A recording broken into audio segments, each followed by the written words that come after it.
Good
morning everyone. Dito tayo ngayon sa Aguinaldo Highway. Halos kadadaan lang natin dito sa may SM Bacoor. So may pupuntahan tayo guys. Ito ay pinaka first time din na ni Ronin na tatawid dagat. So ang pupuntahan natin ay Puerto Galera. Yeah!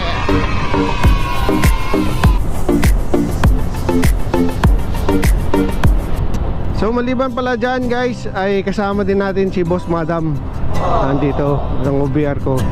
So ayan, nakikita mo naman kung paano naka full butter gear si Ronin. Ang dami niyang karga. Kaya ito, medyo madilim pa no. Ayan. So umalis din pala kami sa bahay. Di pa tumitila ako ng manok. Ayan, 1:57 ng umaga. Almost 1 hour na tayo nakabiyahe.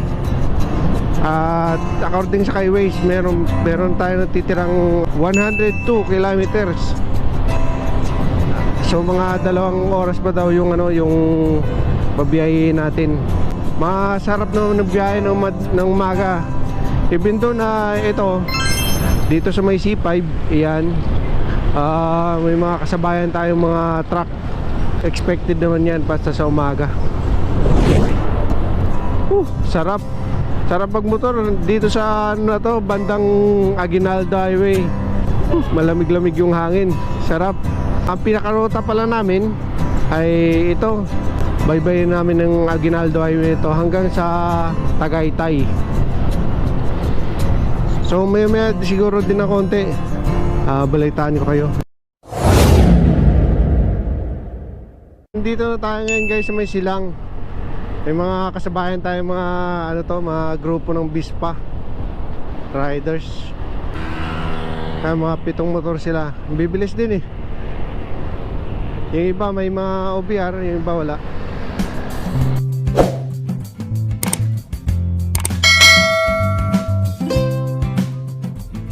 Shoutout pala sa big sister ko, sa kay Betty. So happy birthday sa iyo. So, di bale, mamaya maraming magsiselebrate ng mga birthday mo doon sa may EDSA. So tara, ano na talaga dito, ramdam na yung malamig na hangin. Buti na may doble ako. Naka-jersey lang kasi ako guys, hindi ako naka-jacket. Wow, ganda naman dito ng ilaw. Parang tayo, nasa airport o, parang runway Bag of beans. So dito na tayo ngayon guys sa Tagaytay.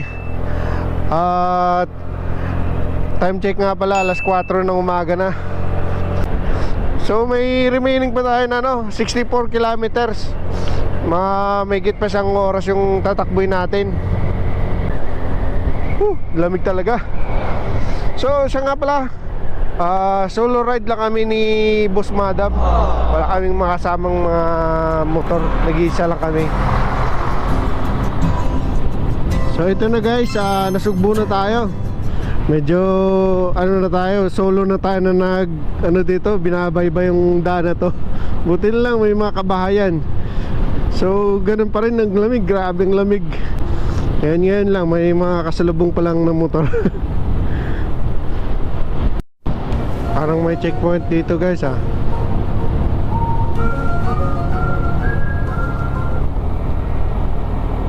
Wala, mga tulog yung ano, mga tulog yung mga pulis.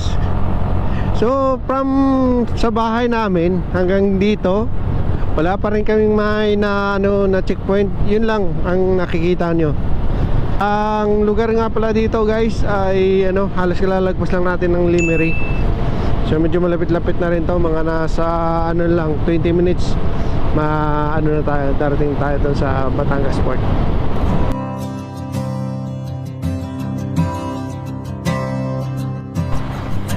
Ito, going to Batangas Port na. Medyo malapit na. So dito na tayo guys ano, sa Batangas Port. Daming tao dito. 2 hours later. First time lang namin dito. Ay naku, kung saan na makakarating ito. So yun guys, kung pupunta kayo dito sa Puerto Galera, kasi ang pinilihan namin, dadaan kami ng ano, ng Balatero, para mas malapit na sa Puerto Galera. Kaso nga lang, ang problema, yan, hindi naka-organize yung pila. Ang mga ano kasi kanina nandito kami 5 o'clock pa, madilim pa, yung iba sumisingit na lang. So tingnan ba naman sa haba ng pila na yan. Pa-shoutout natin to sa mga pamunuan dito. Dapat i-organize nyo naman, lalong ganito mag-peak season na. So kawawa naman ang tao, minsan masisingitan ng ano. So ito na tayo, magbabayad na tayo. Hello te, magkano pa?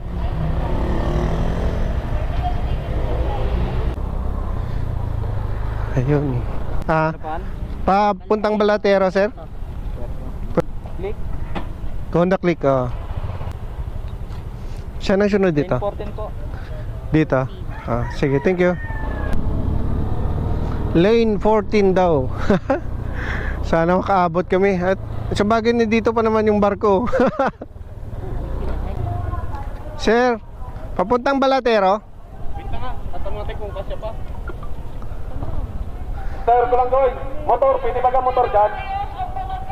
Pre, Ay, sana umabot. motor, pwede ba motor? Motor. Pre, Ayos. Thank you. So kung hindi tayo makasakay, alas 12 na uli. So ito, pasakay na tayo. Ay.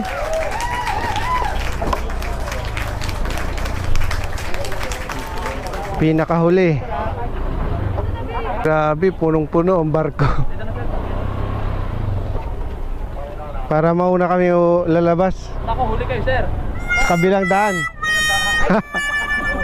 Hindi na nga kami ngayon. Regularize na sila.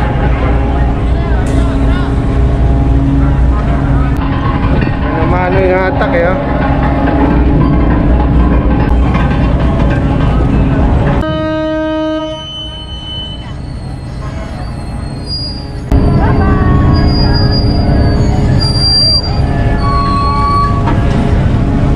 So dito lang kami sa labas nakatambay dahil punong-puno din sa loob eh.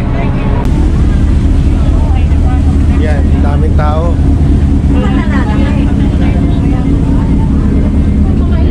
Dito sa loob. Yan.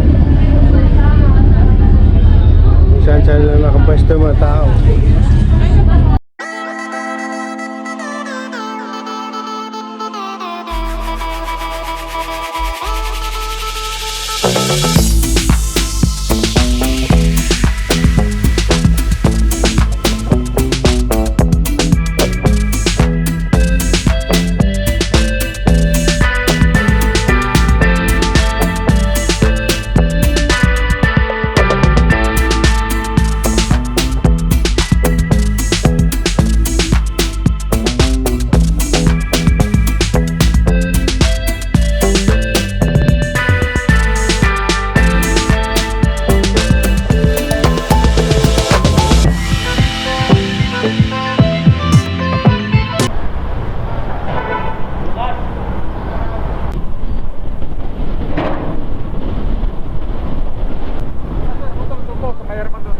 i-inspectionan pa.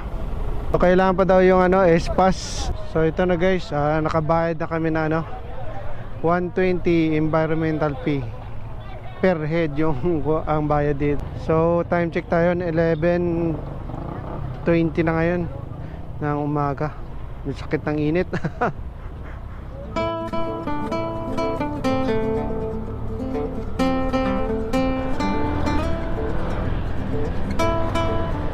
So ito guys, tatravel pa kami mga 5.4 kilometers pa from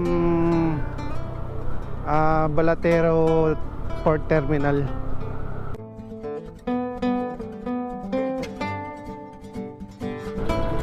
So tutuluyan pala namin ay Riverside at Aninuan.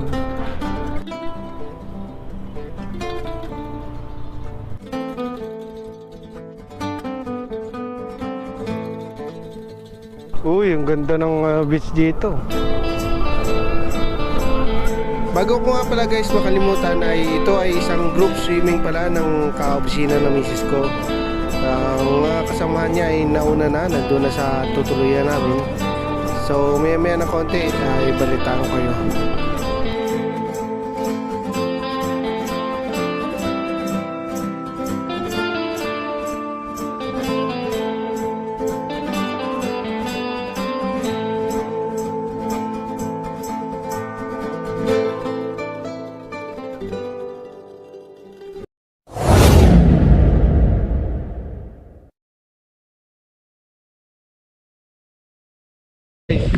Na kami, sasakay namin ng bangka.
Ano mami?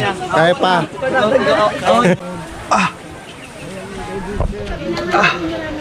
Hirap umakat. Matulis yung mga bato. Doon kami dadaan sa may ilalim. Kailangan pag pumunta kayo dito, yung sapatos nyo ay mga parang ganito. So ito pababa na. Oh my God, may ganto-ganto pala. Wow. Light, no? Mami, okay ka lang? Light best. Butas doon, no? Ay, ganda. Inahalong kami. Ayun, dito kayo sa taas. Ganda pala dito. Underground cave. Ang hirap.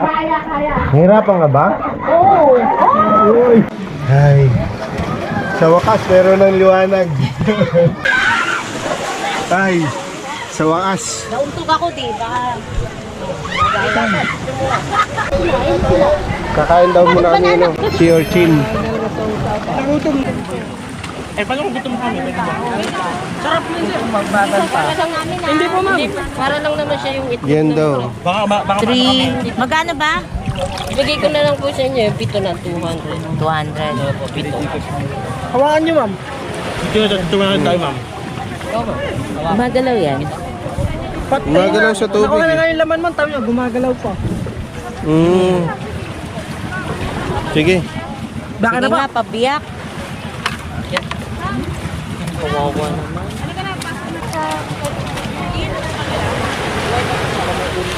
Asan ang laman? Ayan po, ma'am. Yung dilaw po. Lalagyan ng suka. Opo, sir. Ito po. Anong lasa? Yung trip. Sarap. Parang ano, Parang, alimango. Oo, yung aligi. parang aligi ng alimango. Wow. Pero masarap siya.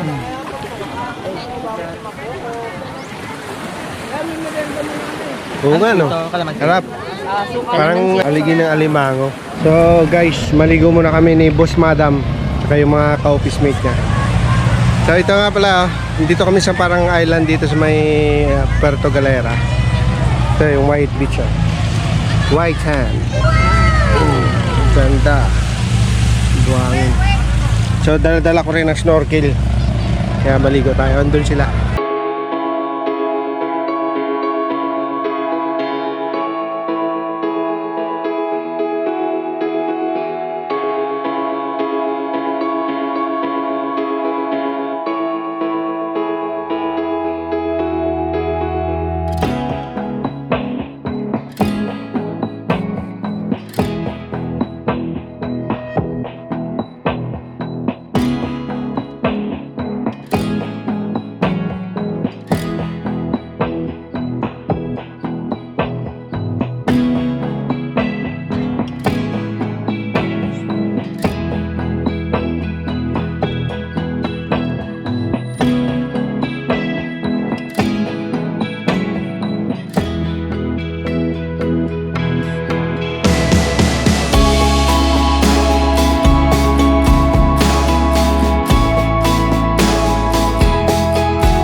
Ayan, binibenta ni Kuya. Magkano yan? 400. 400? Tutong per yan? Babad natin sa suka mo na. Ito po, sir, oh. Ma'am. Ay, hindi mo na ako nagagawin. Uy, mas gusto ko yan. Ito pa oh. Magkano to, boss? Iba-iba eh. po yung maliit. 250 po. 250 po. 250 lang pala, ba't sa'yo 400? Hindi po, ma'am. Malaki po yan, ma'am. Ito pong black yung mahal, 800. Oo. Pwede ko sunugin yan. Pwede kiskisin lang. Pwede Gcash? Sir Carlo. Ganito pag tinino ng pearl, pag kiniskis niyo yung pearl, kailangan magpa-powder. Magpa-powder. Pati niya yung powder na Yan po. Eh, pati ito puti yung powder Pag pinunasan niyo, babalik yan. Pag itim yung powder niya ate, ibig sabihin ng kinulayan to. Ah. Isa ganon? Tsaka pag sinunog po, hindi siya maluluto. Oh, yun lang alam ko rin eh, sinusunog. So guys, Alsa Balota na kami. Bali Island kasi ito. Pinunta namin kaya kailangan pa namin magbangka. Kasama siya kasi sa island hopping kaya ito, doon kami nag-stay. Ayan. Kubo-kubo lang. So ayun, yun na sila. At inaantay na namin yung bangka.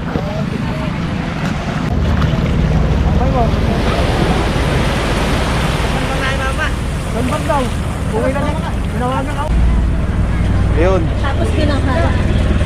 pasok na. Nasaan si ma'am?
Alam ko na medyo bitin pa kayo sa panonood.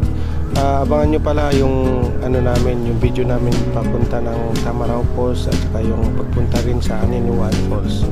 So hanggang dito na lang siguro ang video na to. At maraming salamat uli. Kita-kita tayo sa next vlog ko. Thank you.